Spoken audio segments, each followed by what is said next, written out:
Welcome to Tigers Untapped, a Bluff City Media podcast. Stepping up to the microphones are your hosts, Trey Lasley and TJ Willis. Pull up your chair, grab your favorite brew, and enjoy the conversation. Now, let's get to the show.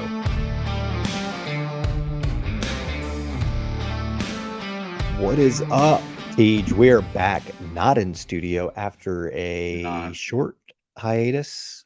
Work getting to both of us last week. Lined up nicely, though, because the Tigs did have a bye week. So we're back in the virtual studio this week because your boy is on fall break at the beach with the fam. I feel like we just did this with you. Well, it's been nice up until around 5 p.m. this afternoon. You guys will notice TJ's crushing a brew. I am crushing a Gatorade, and this is not an ad, but some Pepto, because I had some bad tacos, and it's been coming out both ends, if you know what I mean. Goodness. So I'll give you a review on that lemon lime Gatorade Zero there, but we're going to crank it out tonight. Might have to take a swig of Pepto, might have to hit a pause or run to the toilet. You never know. Or maybe I won't pause it. I'll let you guys hear it. Kenny will have to rate this as 17 plus. Teach. We're like a week and a half removed from that Boise game. And for the first 25 minutes, it was brutal. Not only was it incredibly hot, thanks to our boy John, who was like, can't believe we didn't have a hot game this year. And then what do you know, 90 degrees inside the bowl for a 3 p.m. kick. Yeah. But also because we were down 17-0. Good on Ryan Silverfield for trying to take the approach of, hey, let's get down 3 scores and then come back and win the game, as opposed to getting up 3 scores and then losing the game. I like that approach much better. Hey, it could have been much worse, right? I think we've said it before. I was live tweeting that the show. I mean, at that point in time, I didn't know we really weren't going to be able to do a show, but I was ready to not do a show because it felt the same, right? We get to a point where we're like 3-1. You had a close Mizzou loss where you felt okay about things. Big game coming up. I know it was September 30th, but you get to October and it felt like we were hitting that spot we've hit the last 2 years where it's like, all right, you lose 3 in a row. You get to 3-3, 3-4. I just felt like that's where we were headed. I mean, the first 25 minutes of that game was awful. Offense wasn't doing anything. Boise's going down scoring. The referees are awarding clear touchbacks as down to the 1. I mean, just disgusting things were happening. You know, we've said it before in previous games, but like this is totally a game that last year's team probably isn't winning. Probably isn't, I think, making that 28-point run, right? Sure. I think there's a couple of those so far, right? I think the Navy game probably is one of those that you could label that as well, where teams of the last 2 years, and don't get me wrong, they tried their damnedest in those two as well, but found ways to lose games. In this game, they made enough plays in the end to win them. Yeah. So, dude, first of all, how rude of me. Yeah, what are you drinking tonight? I am drinking, this is Handlebar Haze from Hampline. It's a 16-ouncer, so I'm trying to crush through it real quickly. Yeah, that wouldn't sit well with me tonight. I'm not sure how you're going to make it up. I don't know how you have a beer. That 16-ouncer wouldn't even fit in that fridge behind your head there. It would not. No, it would not fit back there. But yeah, going back to the game, I mean, absolutely brutal. Essentially for, I don't want to say the whole first half, but definitely the first quarter. I mean, it was up to what? They could not move 6 minutes left, right? I think Ginty scored his second touchdown with like 6:20 left in the second quarter. And then get this, I tweeted this, right? Rock had been targeted up to this point one time and had 1 catch for, I think it was like 18 yards or something like that. Or no, it was the out route on the first down. It was like a 3rd and 11, and he got 2 yards beyond the sticks, caught the ball, extended the drive. Up to that point, that was the only target he had the whole game. And what did they do? Back-to-back plays. They come out. Rock Taylor, 50-yard pass, and then Rock Taylor 20-yard touchdown pass. Back-to-back plays. Like, what took so long to get Rock in the game? It's funny how when you get the ball 72 yards in your best player's hands, good things happen, Timothy. Feed Watson, feed Rock, and let's get on with it and win these ball games. Yeah, I think what are we doing? Messing around for 25 minutes. The first 4 drives equated to 81 yards. And one of them was disgusting. On that 4th and 1 that I think they took from shotgun, which kind of rubs me the wrong way. 4th and 1 shotgun. It happened twice, I think, right? Annoys me more than both teams did it. I think Boise did the same thing at one point. Yeah. Just disgusting stuff. Why are you doing that? Freaking tush push it. Should be an illegal play. I think it is. Not really. Is it not? No, it shouldn't. Why? Just line up, make them stop you. It's 1 yard. Who cares? Yeah, I think I'm with you on that. No, but it was good on the boys to get back, cut it back. You get a stop after the Rock score. But yeah, you just said it. Your first 4 drives were 82 yards total offense, right? Yeah, I think that's something like and that. in 2 plays from Rock, you pretty much matched that. And then you're able to cut it to 17-14 at the half, getting the ball out of halftime. So you felt like the momentum really switched pretty quickly there. Yeah. I will say you and I are huge proponents of finding ways to get Blake the ball. But at the same time, we are much more larger proponents of passing the ball and spreading the ball around. And it's amazing what happens when they start slinging the rock around. Did you notice that? They start slinging the rock to Rock. Things happen, Timothy. Came out second half, was slow. Stayed 17-14 for a majority of the third quarter. Defense had turned it around. Offense not turned it around quite like they did in the last 5 minutes of the second quarter. But TJ, the play of the day, with like a minute left in the third quarter, and I don't know what Boise was doing there, lining up, going for this. What was it, 4th and 2 or something, 4th and 1 inside you go for that, right? Yeah. I mean, even if you don't get it, we've got to drive 97 yards down the field for points. I don't know what's happening. TJ's reaching on the roof. Oh, he's putting his helmet on. Locked and loaded, baby. Our boy, Jeff Artniku, just freaking busted straight up through the line. Dude, freaking Kenny on the volleyball court, killed, scoop and score. I mean, I'm on the freaking wall going nuts. We're all going. The best play I've seen in a while inside Simmons Bank. Do you know, they said that was the first field goal blocked since 2012. Yeah, I believe it. I couldn't recall. I don't even recall seeing us block a field I don't recall one in 2012. I don't. Who is it against? 2012.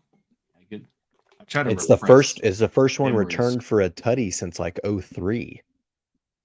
And I think this. I may be mistaken on this, but I'm pretty sure this is correct. That was only the 3rd time in program history we've blocked a kick, a field goal, and returned it for a tutty. That's talk about truly a game-changing play by Jeff there. Gave us a 21-17 lead. That's 21 unanswered.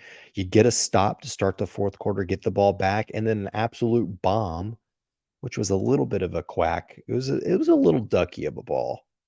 It wasn't a real tight spiral in there, but he got it there. The 60-yard bomb to Demir. Love to see Blinkumsky getting involved. 28 straight from the Tigs. So chronologically, we are in the fourth quarter here. Who would you say had the biggest fourth quarter plays? Let me reword that. Who was the player of the fourth quarter? Would you put it as Blinkumsky, who had the 59-yard touchdown, which we've been kind of waiting for? Would you say it was Kobe Drake, who had the 2 huge third down catches? You want to talk about 25, one for 11. Can we revisit the question that Kenny asked us before the season started on if you got a fourth and 3, 4th and 4, who are you going to? Kobe Drake all day long. And if this is a little plug here, if you have not read Blake Mayfield's story on Kobe Drake, I think that he published last week, get over to bluffcitymedia.co and read it today. right now. What a story that young man has. You're talking about a guy who's going to football every single day, football in class, working the night shift for FedEx at the airport, getting 2-3 hours of sleep, waking up and going to workouts. You talk about a kid that's got it and wants it. Give me 22 Kobe Drakes on the field. Both sides of the ball. It's a really cool story, man. That's a really good story. But absolutely, it's Kobe Drake for those huge third down conversions, catching the ball. He's sure-handed as could be. The kid's got stick 'em. He's finding a way, just like he found a way to make a living and play collegiate football. What a story! I'm also going to throw out Seth's name in that fourth quarter. There's not another option. It's Kobe. 5 of 7, 100 passing yards, 1 touchdown, plus 20 on the ground. I think that's something we've been waiting on from Seth, right? He's kind of absolutely. I don't want to say he's been kind of more of a game manager, but we haven't really felt like he's put the ball in his hands to win the game necessarily. Like I don't feel like he's gone up there and won you any games, right? It just feels like he's just kind of coasting along, and I don't mean that to like disparage him by any means, but like now I'm just not sure he's really had that big play potential just yet. Yeah. So Boise's done. They've been pulling this 2 QB thing with Green and Madsen. Madsen supposedly their passer. I don't know. You go up 28-17. Madsen comes back and throws together a tutty drive, right? So 28-25, and then, dude, the 6+ minute drive that Seth put on to get a Blake Watson tutty to put us back up 10 with just over 2 minutes left. Absolute thing of beauty. That's what we've been missing is drives like that. For sure. Ball game ending drives. Now, obviously, they come back. They get a quick score. There's an onside kick, blah, blah, blah. Can we talk about how tragic it would have been if Watson had actually fumbled that ball and the call had been reversed? I was ready to vomit all over myself, as I have been today. I get that we're sitting there trying to reward him for busting. You letting the hair down? No, man. The helmet really messed some stuff up in here. Get comfortable, man. It is comfortable, brother. So I think that what's happening is Blake is getting us downfield, and they're like, you know what? Let's reward him, right? Let's feed him for the touchdown. That's fine. Hold on to the rock, my guy. That. Yeah, I'm not confident he did. Look, we were blessed in the fact that they called it a tutty on the field. Because whatever the call was made, I don't think they were reversing it either way. No, if they'd called it a fumble, which the line judge from the opposite side was giving Boise the ball, but the other guy came in and overruled him and said it was a tutty. If they'd called it a fumble, I don't think there's any chance they overturn it. It was simultaneous, like knockout. And did it cross the plane right? I don't know. It was very tough to tell. I mean, first of all, anytime we get on the goal line at this point, I just get Seth under center. It seems like it's money for us at this point. I think we're 3 I don't just whatever. Hold on to the ball and get it across. That's all I asked for. All right, so they ended up recovering the onside kick. Shout out to that was Cox, right? Yeah. Colby Cox, I think, came up with that one. How weird is it that we have the freaking long snapper out there on the hands team? Is that common? I think so. Is it? Pretty sure Preston Brady. Long snappers? I think Brady recovered an onside kick or two in his day. But would you gotta put have him in the top 11 guys with the hands? You got to have hands to catch those field goal snaps and then quickly place them. You know what I mean? Laces out. You got to have hands for that. You ever caught a snap? Other dudes. You ever caught a snap and put the ball down in time for a kick? Live action. I think it's more difficult than you're giving it credit for. Yeah. I'm not taking that away from him. His craft is his craft. You're saying there's not 10 other guys out there that have better hands than Colby. Yeah, like I just feel like he fielded it. I feel like I could find someone else better. Look, he did. I'm not taking it away from him. It's just interesting. Him out there. Keep him out there. I'll take it every day. All right, good to get the dub. Boise this weekend with a win, so they're moving to 2-0 in the Mountain West. So good on them to continue. Let's hope they win the Mountain West and help us look a little bit better. You're back in the race, I think, for the G5 New Year's slot. You went out. I think you got a realistic, with Fresno losing. Obviously, Air Force is still undefeated. I think Wyoming now only has a loss to Texas. So it's setting up a pretty big one, at least as far as it goes. G5 Friday night in Simmons Bank, the Green Wave of Tulane coming to town. Tej, we got a 6 p.m. kick. I think the line currently is at 3. It opened at 3.5. It's moved around a little bit. I think I just looked right before. I think it's back down to 3. It got up to 3.5 at one point, but it is. It's 3. It's 3.5. Tigs plus 3.5 at home. You got an over under of 56. And FPI is giving. It's basically a pick 'em. It's 53-47. 53 in favor of Tulane Green Wave, with your Tigs having a 47% chance to defend home turf. Interesting of note, this is going to be a battle of your conference's leading points scoring team, with your Memphis Tigers leading the conference at 36.6 points a game versus the conference's #1 defensive scoring team, the Tulane Green Wave, through 5 games only giving up 17.4 points. Wow. This is, Timothy, up there with Mizzou. This is going to probably be the best defense we play all year long. Wouldn't you have to say? Yeah. I mean, their front 7 are. I mean, I haven't watched a lot of Tulane outside of the Ole Miss game, and their front 7 they look good. The defensive line they're good. Tulane also leads the conference in sacks, so this is going to be a huge game for the offensive line and protecting Seth. They've got 17 sacks through 5 games. Got 3 guys in the top 10 in the conference for total sacks on the year.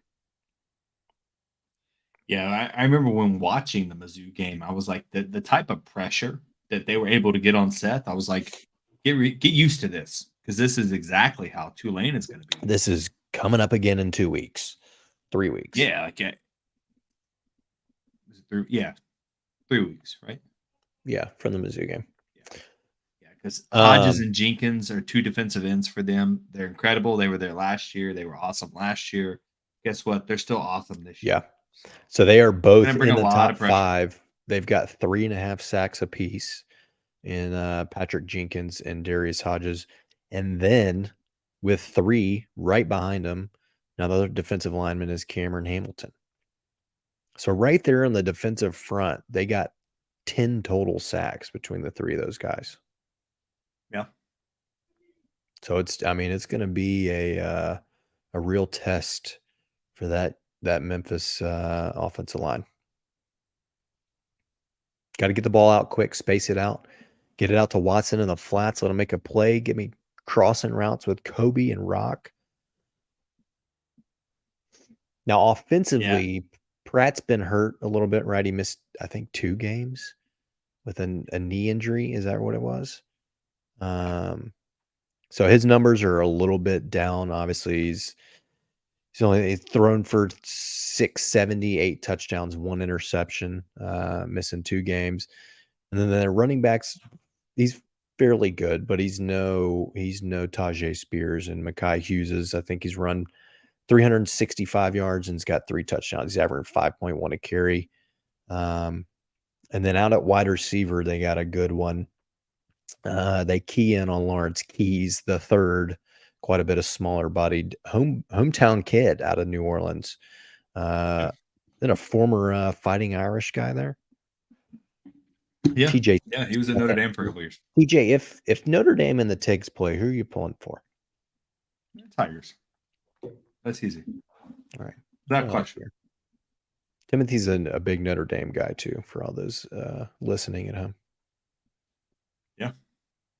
You pointed it out with so those who don't know, Trey and I think it was last year. We took big dumps on Michael Pratt, talking about how good he was not. Yeah. And he made us eat those words. So now we just don't talk about it. He made us eat that dump. Would love to see Michael have a real bad game Friday. It just to make nice. me feel Very a little nice, bit validated. But as these things go, we talk shit and then they make us eat that shit.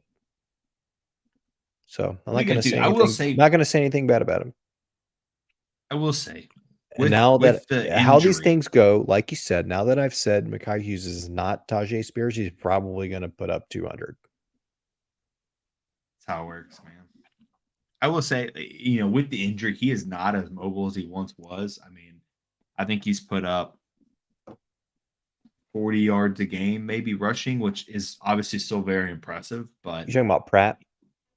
Yeah, Pratt. Yeah. So if you looked at it last year, I mean, there were games 70, 80, twice is what he's averaging this year. So sure. They're definitely working on beating you with the running game. Handed off to Shady Clayton, whatever his last name is, Johnson.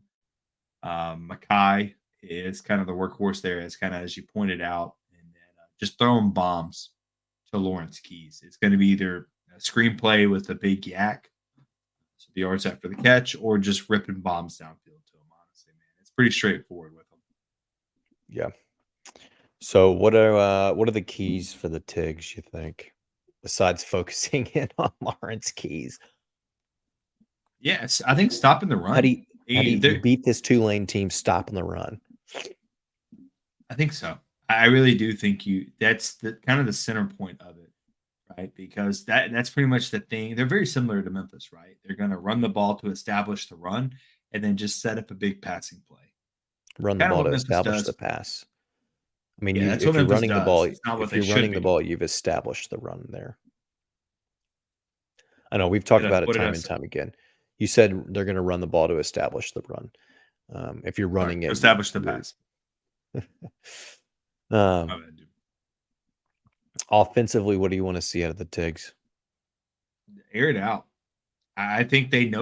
Give me a heavy dose of Rock and Watson, and when you need a crucial third down, let me see a little KD.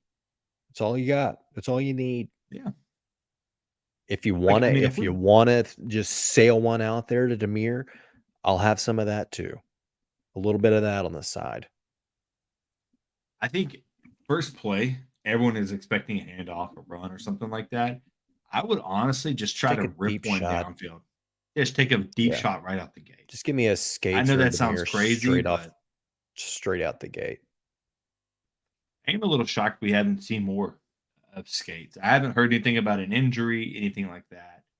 Pretty quiet, outside of a couple touchdowns in the back of the end zone. I really thought that big-bodied Rock, 6'3" guy, Joe Skates, another 6'3" guy, Towski Dove, 6'2", 6'3", just chiseled. I really thought we would see more of those guys out there, kind of all at the same time. We haven't seen that this year.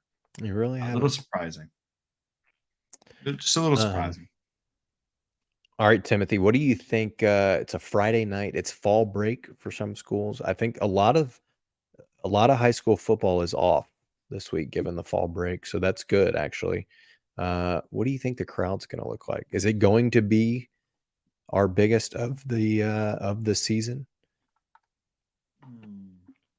Coach threw in 2,500 tickets himself, which at 20 a pop.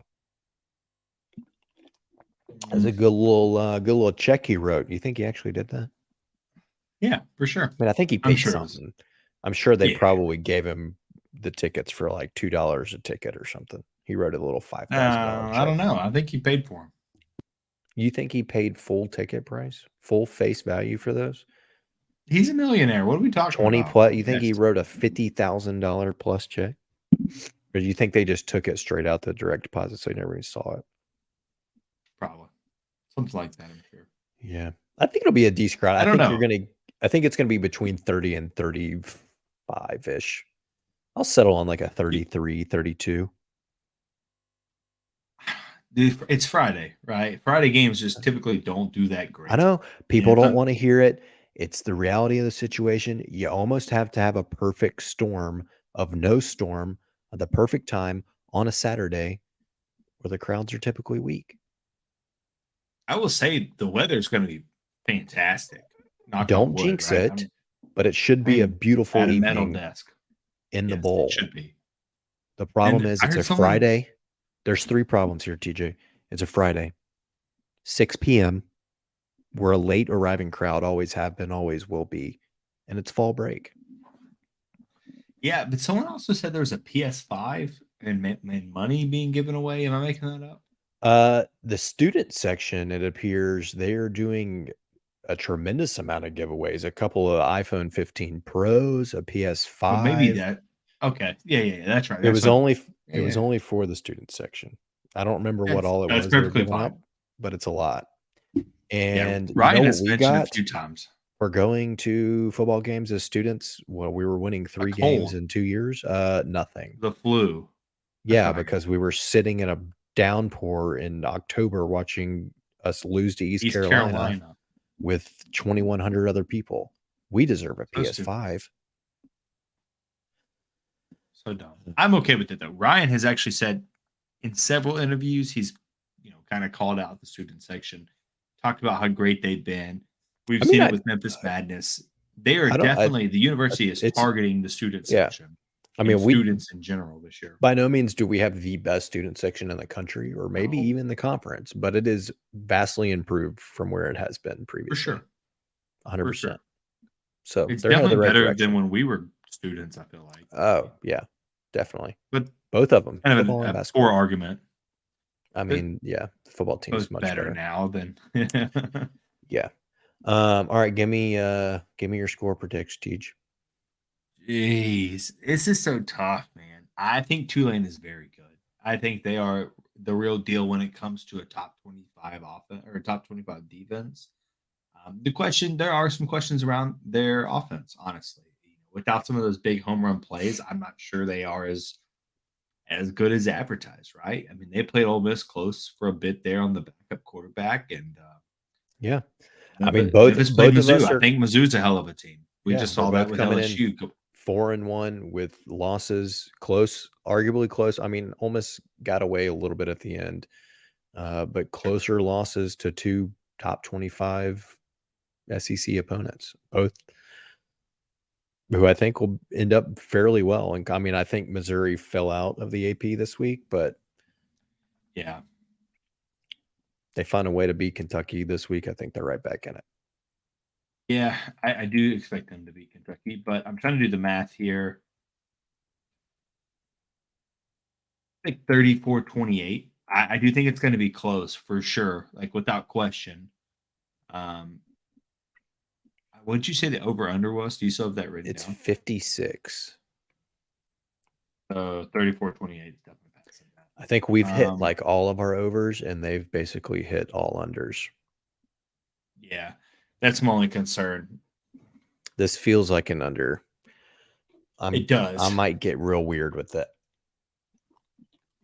That's what sucks, man. Is it's such a tough task because they have also not played. I mean, South Alabama is pretty good, right? I think we can. I mean, depends on what South Alabama you get that week. That is true. They've been hit or miss. Ole Miss is good, and that was a 20-37 game. But they've also given up 23 to UAB. And I think we're better than UAB offensively and defensively. I'm going to say 28-34. I'm going to stick with that. Tigers win. Because we don't lose to Tulane at home. We don't. I'm glad you mentioned that because I was going to bring that up earlier and totally forgot about it. But we won 10 straight up until 2018. And since 2018, the home team has won every matchup. So Tulane's won 3 of the last 5, all 3 of those being at home. They haven't won in Memphis since 98. I just think that trend continues. I think the home team pulls it out again. I think it's truly, these teams are very close. in terms of talent level and how good they can be. And I think it comes down to being in Memphis is the difference. I think those 33,000 rabid Tiger fans pull us in, like Arkansas State 2 years ago, last year. Crowd was the difference. Louder than the Horseshoe there in Columbus, Ohio. Straight from the horse's mouth. I'm going to go 24-21 Tigs win. 24-21. Behind a returning Seth Morgan game winner. He's going to be back. They're announced his day-to-day. Seth Morgan will be back. He will kick a game-winning field goal from 32 yards. It'd be great. I'd love it, honestly. Yeah, I love when the kickers get involved because it's such like just an interesting situation, right? Yeah.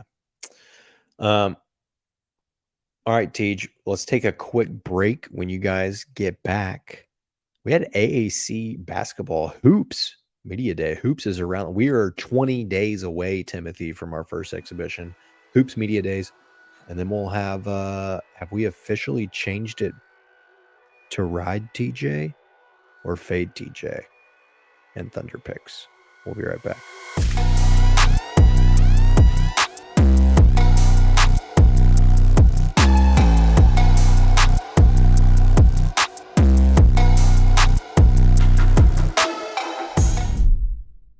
The stuff that they do typically is a segue to get people to change clothes, right? Yeah. And I thought that the 3-point stuff was a segue to get the musical guests on there, with the musical guests buying time to have a scrimmage at the end, to get everybody, guys and girls, to scrimmage. Right. The scrimmaging never happened. I was like, wait, they're not effing scrimmaging, bro? Yeah. Like, what are we doing? Like, how's the highlight weirdo 3-point contest, whatever this other thing was, and ugly slam contest? I'm like, slam dunk contest. Like, bro, what? Like, why was there no scrimmage? Like, I've seen every Memphis Madness event in my life. I've seen all of them. I remember the one they had. Been to the majority of them. I've been to the majority. I remember the joint at the Coliseum. Right. I remember staying up till midnight to watch midnight match. I've seen all of them. Right. But the best part has always been that opportunity to see the guys get up and down the court. Tune in to the Anthony Sane Show Wednesdays and Fridays at 12 p.m. weekly on the Bluff City Media YouTube channel. There's also been some, conjecture around there about what does this mean for Penny? And I am so tired of that conversation, Christian. Yeah, it doesn't make any sense. Bro, what did he just do this offseason? Right. Yeah, it's never enough. I mean, Jordan Brown, Javon Quinterly, and Nick Jordan, a lot of guys, Jaquan Walton. Like, come on. Aren't all Memphis fans tired of freshmen anyway? I know I would. I mean, like, if I was a Memphis fan, I would be. Just as someone who covers the team, like, I am all on team old dudes. Like, just keep bringing in transfers. Unless you tell me this kid is going to be the next LeBron James, or unless you tell me this kid is that highly rated, that highly ranked, like off the rip, day one is the best player on the team, I don't care, man. If a kid chooses Memphis, if a kid doesn't, it doesn't bother me. Tune in to On the Bluff with Christian Fowler and Gabe Kuhn every Tuesday at 12 p.m. on the Bluff City Media YouTube channel.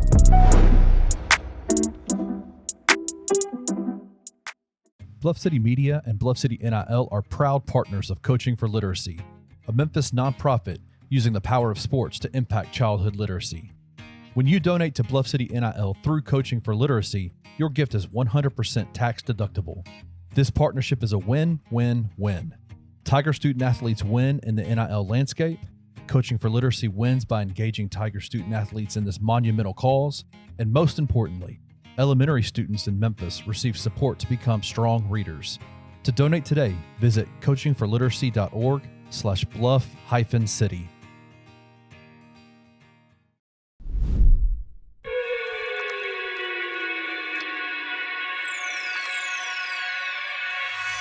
All right, what up? We are back. Time to talk a little hoops, Tej.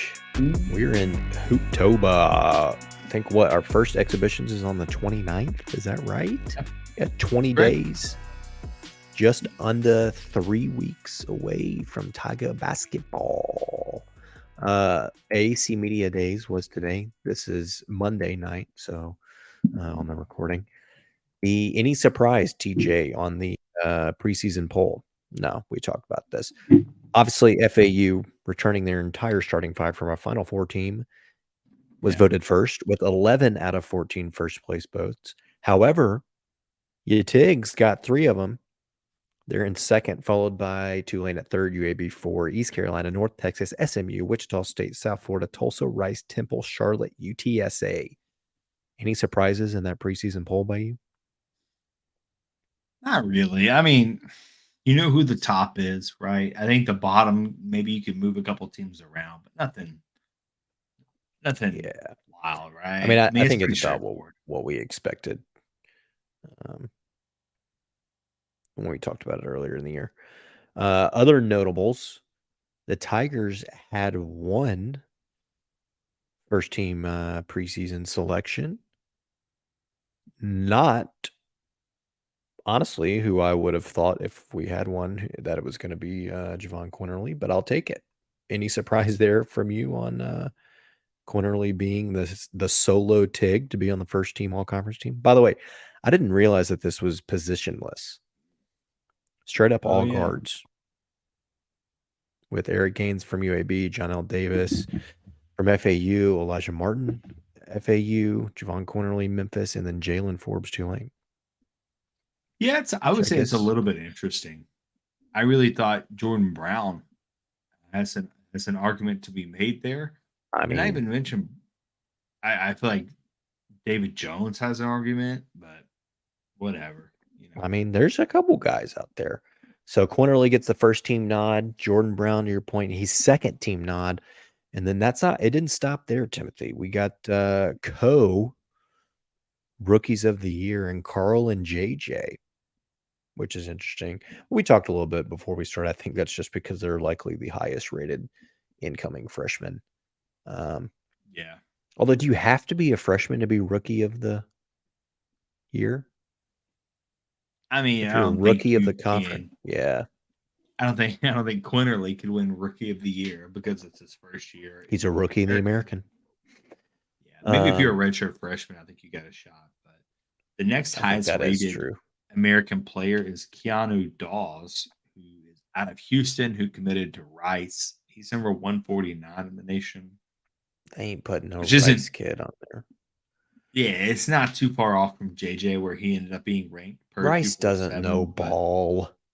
Exactly. That's kind of where I'm at too. Like, this is probably one of the best recruits Rice has ever had, and even then, it's whenever it's Rice.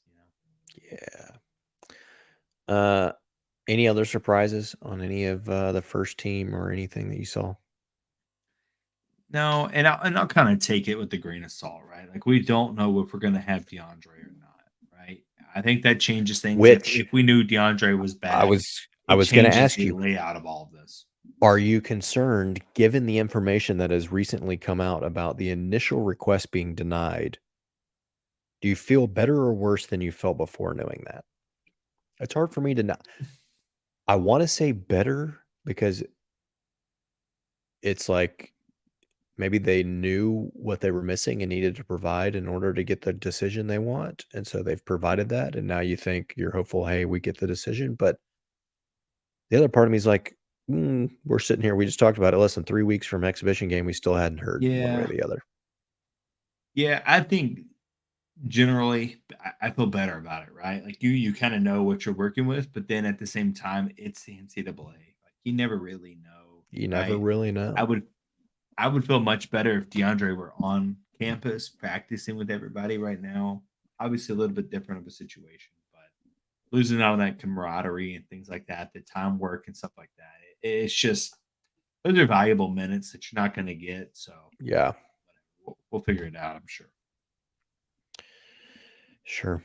All right. Did you see that Coach Hardaway and Dusty May sat down together and did a little bit of an interview at the media days? Yeah, I think it was kind of awkward, honestly. It felt like they were trying to make it something more than it was. Yeah, so Penny said FAU's well coached, they're disciplined, and they're together. And then Dusty said that the Memphis Tigers and Coach Hardaway have been a gold standard for a while. Yeah. I can't wait to go to the freaking Owl's Nest and just stomp them. Is that what it's back called? In the Burrow? Whatever it is, dude. In freaking February, I think, or March, whenever it is, when they come here, dude, I want the whole play. I want to rock this crowd. We hadn't even talked about that, but the most disrespectful thing on the face of the planet is making us play at FAU the last game of the year. That game should be here. We're the defending conference champions. We should be playing our last game, senior night, at home against FAU. It's okay. I'll feel fantastic when we mud stomp them, personally. Mud stomp. We waffle stomp them. All right, Timothy. Any final thoughts as we're 3 weeks out? We'll have a full basketball preview in the coming weeks, but any final hoops things before we jump into Thunder picks and fade/ride with TJ?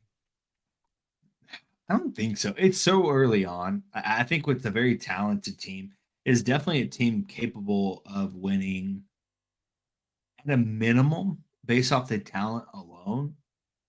25 games. I don't think that's easy. I don't think that's a far-fetched thing to say. 25 games with the talent alone. Even without DeAndre, I think he can make the second weekend of the tournament. Right. With DeAndre, about DeAndre, it's guaranteed. All right, let's get into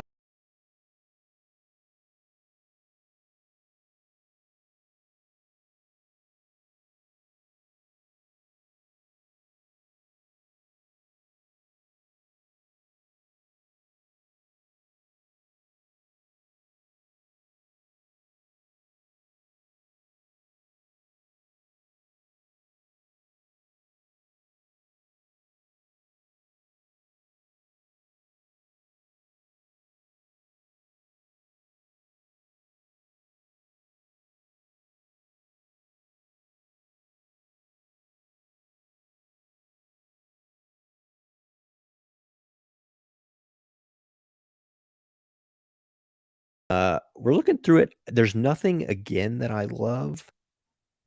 I mean, I would take Memphis money line at plus 142, and I will be taking, but not to pick Memphis again in my picks back to back.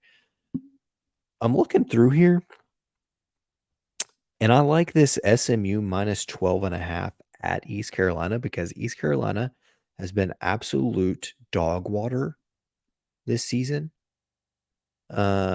And I think SMU can win that game by 2 tutties.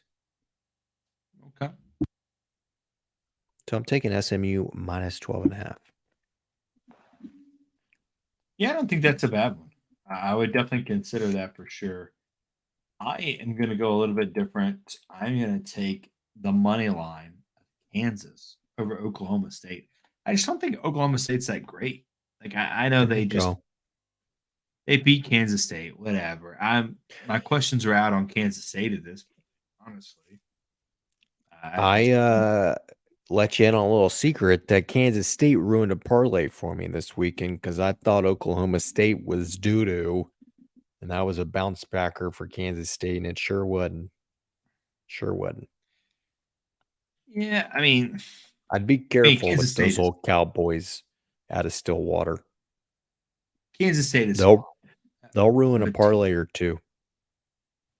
But they should have. Kansas State is decent, and they should have beat Oklahoma State for sure. And I think Kansas is fun. Like if you watch Kansas, you're like, this is incredible. So you're just taking Kansas straight up. You don't like that 3.5. You don't want to dabble in that. Yeah, I mean, anytime it's a 3-point, like I think it's worth just throwing a little bit on that. Personally, throwing a little bit on the 3-point underdog if you're going to take the money line anyway. So, no, I think just to play it safe, I would just take Kansas winning that one straight up. Right, I'm also curious about the Missouri, Kentucky, which is one that you and I kind of talked about. I wouldn't hate taking that Mizzou money line. I think it was plus 112 or something. Yeah, I mean it's a little plus money for the most part, right? Yeah. I mean, whatever. Okay, Kentucky hasn't really played anyone. They played Florida, and Florida's not very good. But since Florida was ranked, obviously Kentucky is getting a little bit of a nod there. But I think Missouri's good. We've watched them. They protect the ball. They have big plays. I think Luther Burden can absolutely roast Kentucky. So I mean, they should have beat LSU at home this week. They had it. They were up 15. Should have held on. All right, Timothy, let's get into this beer/Gatorade. Look, I'm a classic. There's nothing better than a lemon lime Gatorade when you're feeling a little under. Is that your go-to flavor, lemon lime? Probably. Just a classic lemon lime guy.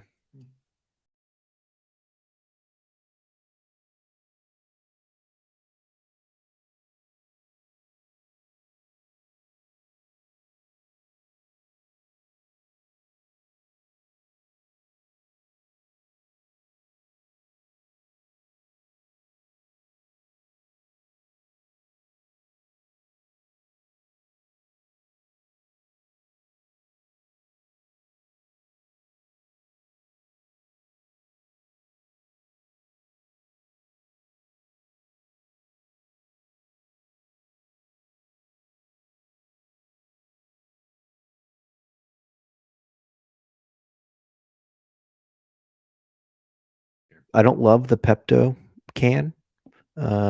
Color's a bit intense with all the pink. Lettering's okay. 6.2. How's it go in pink but come out black? I don't get that. Timothy, that is fun though. That is a fun part of it. I'll tell you what, you missed out with this one. Handlebar Haze is pretty good. I'm a hazy IPA guy. New England IPA is how they reference it. But call it what you want. It's a hazy IPA. It's pretty good. Pretty good. One of the better ones in the city. Might have to dabble in mine on Friday before the game. That's where I'll make up for it. We'll do like a live review. I'll just film you chugging it right now. That's what we'll do. Yeah. This is good, man. The can is not all that great. I'm gonna be honest. It's a bear riding this big bicycle with. I feel like a lot of Hamplines, they're all kind of the same. Yeah, it is. It is a lot of the same. It's okay. Looking is crazy. Is the bear their mascot? Does he have a name? I'm gonna say Natch probably. Oh, because remember they had that Natch beer. Yep. You're right. Maybe I made that up, but no, I think you're right. I think you're 100% right. It's okay. The can. There's a little bit of a story about the beer here on the back. Like a 5'8", 5'9", maybe. I mean, it's just. I thought you were about to say 4. I was like, goodness gracious, Timothy. No, it just kind of is what it is, right? It's nothing too crazy. The beer, however, I put maybe like an 8.7. I really like this, but it's. I really missed out tonight. Honestly, this is right down my alley, though, right? I love hazy IPAs, New England IPA. I think they're perfect. This is really good. And it was 16 ounces, which is just a little bit better than our standard small can. So, yeah, lasted an entire episode. So I was only rocking a 12er. Yeah. Well, all right, there you have it, folks. I'll catch up on Friday. Hopefully we're back here next week after a big Tiger dub, sitting at 5-1, and the leaders in the clubhouse for the G5 New Year's 6 slot. Come in the cold beer. Let me ask you this question before you leave. I hate cutting you off like this. Gosh, I meant to ask this earlier. Is this the biggest game for Memphis football since what? Biggest game overall? Okay. Outside of the Cotton Bowl. I think the Cotton Bowl is in a league of its own. So outside of the Cotton Bowl, this game is the biggest game for Memphis football since blank. Since probably the second game against Cincy to go to the Cotton Bowl. The 2019. Home game. Yeah. The Antonio Gibson game. I think he went wild. Yeah. I mean, what do you say? That's probably right. I don't know. I'd say maybe one of those UCF games who we freaking lost. Yeah. 2019 Cincinnati. I think you can't use anything in the last 2 years. I don't know that it's as big as that one, but since then, this is probably the biggest. Yeah, I think I would agree. 2019 Cincinnati. Well, hopefully next you week had to win that game, right? Yeah, you had to. I mean, I don't know that you had to, but it was big. No, you had to win that game. It was big. All right, well, we'll be celebrating another big Tiger victory next week. Come with a cold beer, stay for the hot takes. Peace. If you enjoyed this episode of Tigers Untapped, leave a rating and a review wherever you download your podcasts. Like and subscribe at Bluff City Media's YouTube page. Head over to www.bluffcitymedia.co for comprehensive coverage of Memphis sports.